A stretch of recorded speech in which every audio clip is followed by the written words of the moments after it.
I would like to show you one more very exciting game from the World Cup, round 5. It's Jan-Krzysztof Duda against Fabiano Caruana. And in their first game, Fabiano didn't really get anywhere with the white pieces. So the game ended peacefully after a long fight. But okay, Duda is of course satisfied with that outcome of the first game. And with the white pieces, of course, he hopes to put some pressure on Caruana. Let's see how it goes in this game.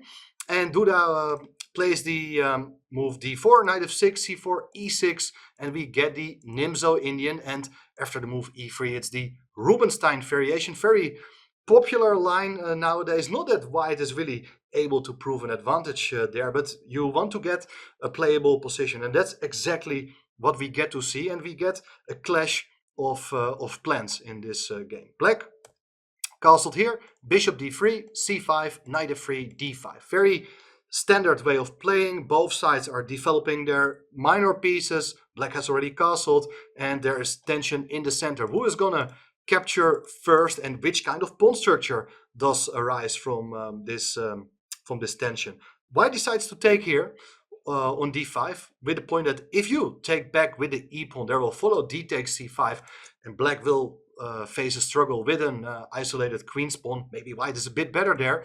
Instead, the move c takes d4 was played first by Fabiano, and I think it's a very interesting and solid continuation, because after e takes d4, e takes d5, we have a totally symmetrical position with only pawns on the d file, while both the c and the e file are open. White is castling here, bishop g4, and white should try to find a plan how to cope with that annoying pin. I mean, is it really annoying or not?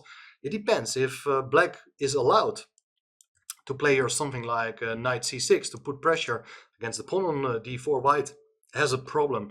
So at this point, Duda decides to deviate from an earlier game between Pragnananda and Aronian, in which bishop g5 was played. I think it's also a very fine move for white, but h3 is also understandable. But white, with this move, wants to give a totally different touch to the position, as after bishop h5, white intended to follow up here with the move g4. It's a radical way of unpinning that knight on f3, forcing the bishop to go back, and Duda plays them in the most aggressive possible way. Installs the knight in the center, so grabbing some space. White's knight is dominating the middle of the board, so that looks impressive. On the other hand, that pawn on g4, ideally speaking, would be better off on g2, so that in the long run the white king feel definitely safer being protected by that pawn.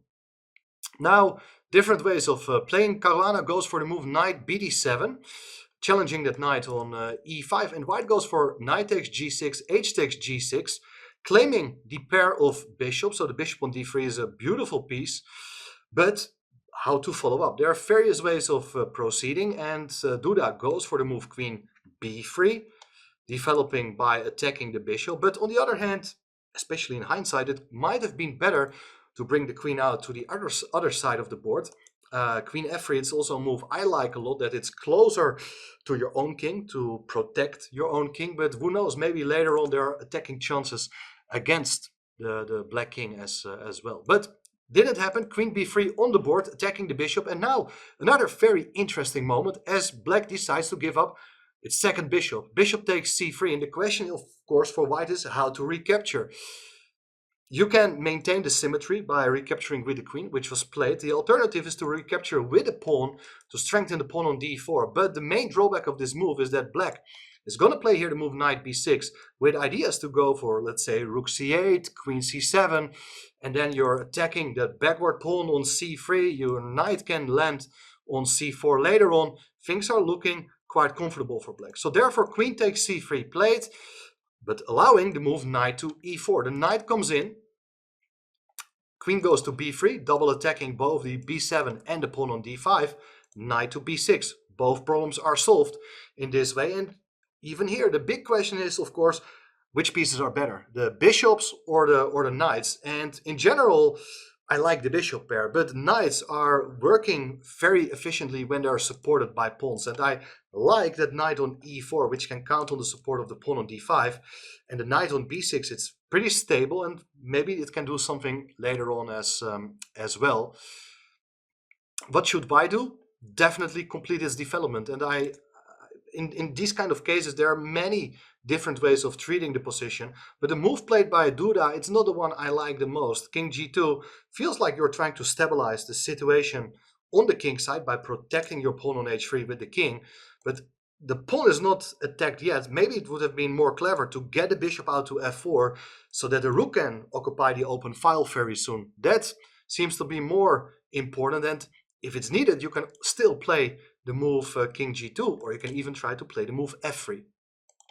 Let's see what happened in the game. King g2, black played rook c8, so black is now first to get the rook to the open file.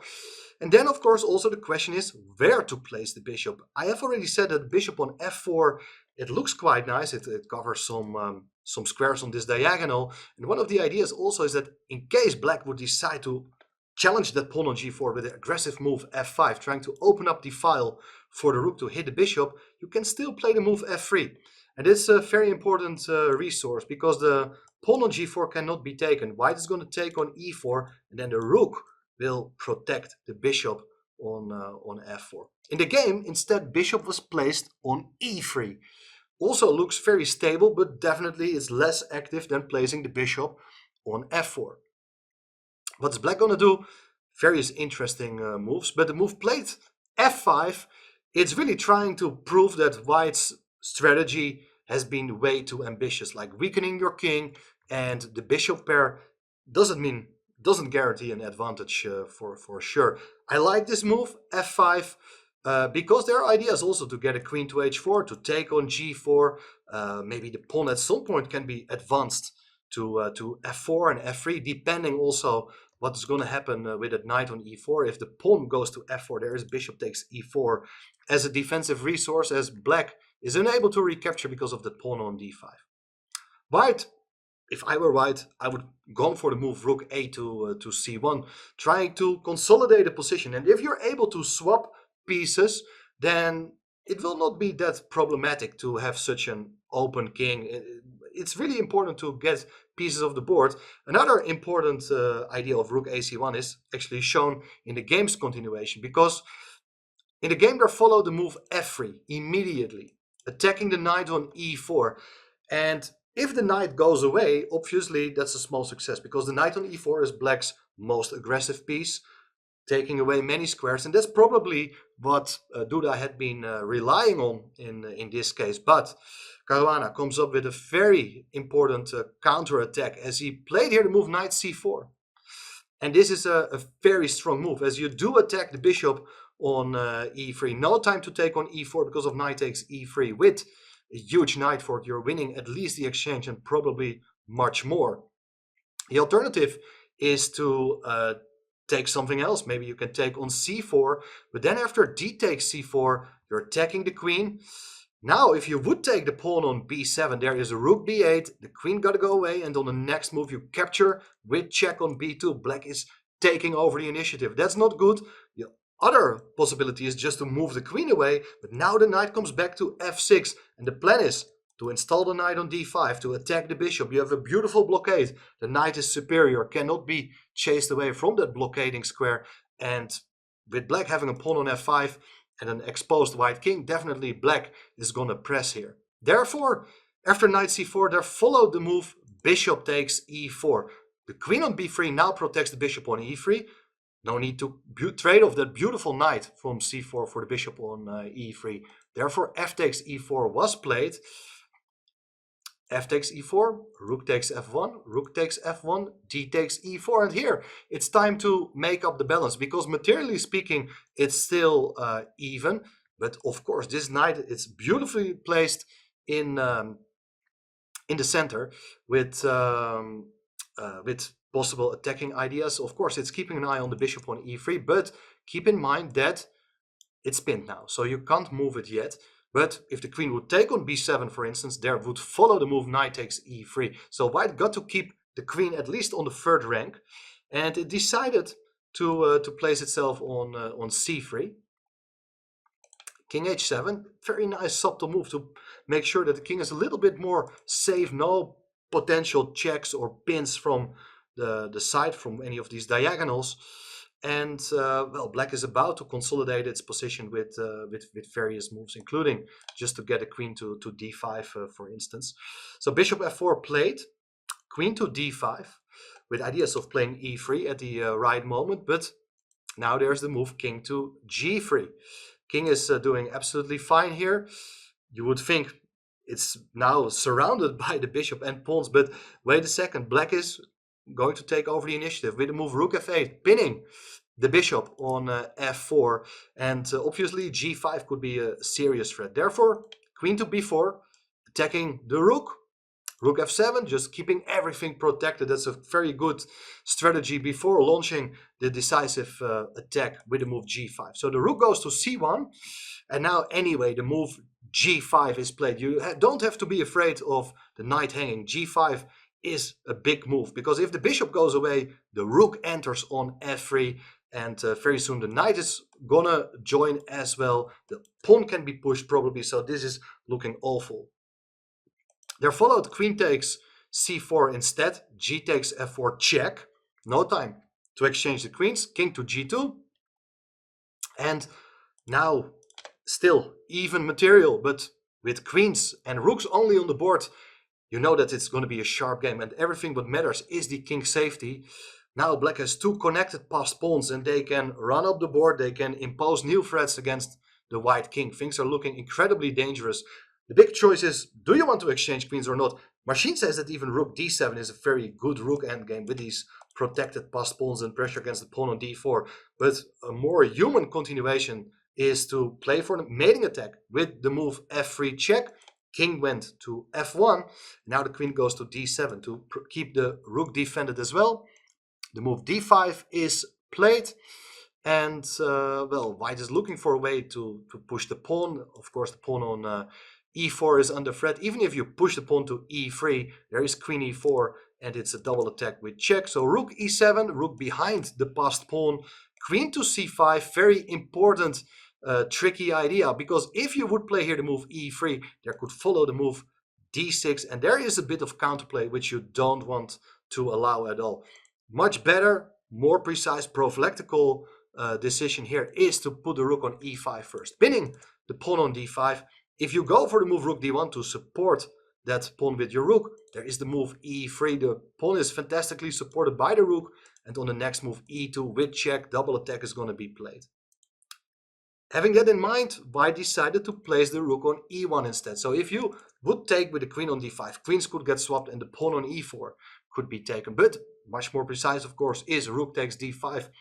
That's pawn number 1, and you attack the queen, so there's no time to take the pawn on e4. Queen c2 played, so that you're attacking the pawn with your queen as well, but the key move is queen b5 check. King to f2, queen to b6 with check. Very good move. King goes back to f1. Of course, white is in a very difficult position right now. Wouldn't mind to settle for a repetition of moves, but here the key move is rook to d4, protecting the pawn with the point that after rook takes e4, of course you're not going to swap the rooks, you're going to play here the move queen g6. The rook is pinned, the rook goes away, the queen is hanging, and after rook e2, protecting the queen, there's f takes e2. Thanks to the pawn on f3, black is winning the game. No time to take the pawn on e4. That means that the game is just absolutely lost. Queen to f2 was played, blocking the pawns, but after queen a6, king to g1, queen d6. Now the queen and rook are connected again. King to f1, what else to do? Rook d1, offering the exchange of rooks. If the rook is gone, well, then it will be much easier to push the pawns, obviously. Queen to e3. Blocking the pawns one more time, but here it's the move queen to d3. If you do take on d3, first I'm going to take on e1. I exchange the queens and the rooks, and these two pawns, they can never be eliminated at the same time, because once you go, for instance, king e2, there is the move f2 and the pawn is out of reach. That's not possible. King f2 on the board, rook d2 with check. King went to g3, and now final move of the game, it's the move f2. Beautiful idea. You're trying to deflect the rook from protecting the queen. If queen takes on d3, you can for instance, play the move f takes e1 with check. You get a new queen, and on the next move you take the rook, and it's game over. Anything else, it's also losing. If the rook goes away, it's going to be queen takes e3, and that's just it. So winning with the black pieces, that's something Caruana had absolutely not expected against Duda. But you know, when you're playing a very aggressive player, there are always chances. So I found this game so instructive that Caruana just started the game with a very solid mindset, and he just sensed the opportunity when Duda started to push its pawns on the king side. Weaknesses arise, and that also offers opportunities for black to take advantage of it and eventually seize the initiative and win the game. I hope you like this game. Let me know in the comments, what do you think of this game, if there are any other games you would like to see as well. And very soon we are moving on to the quarterfinals, and let's see what's going to happen in this World Cup, because we have seen so many fascinating games so far. Hopefully much more to come.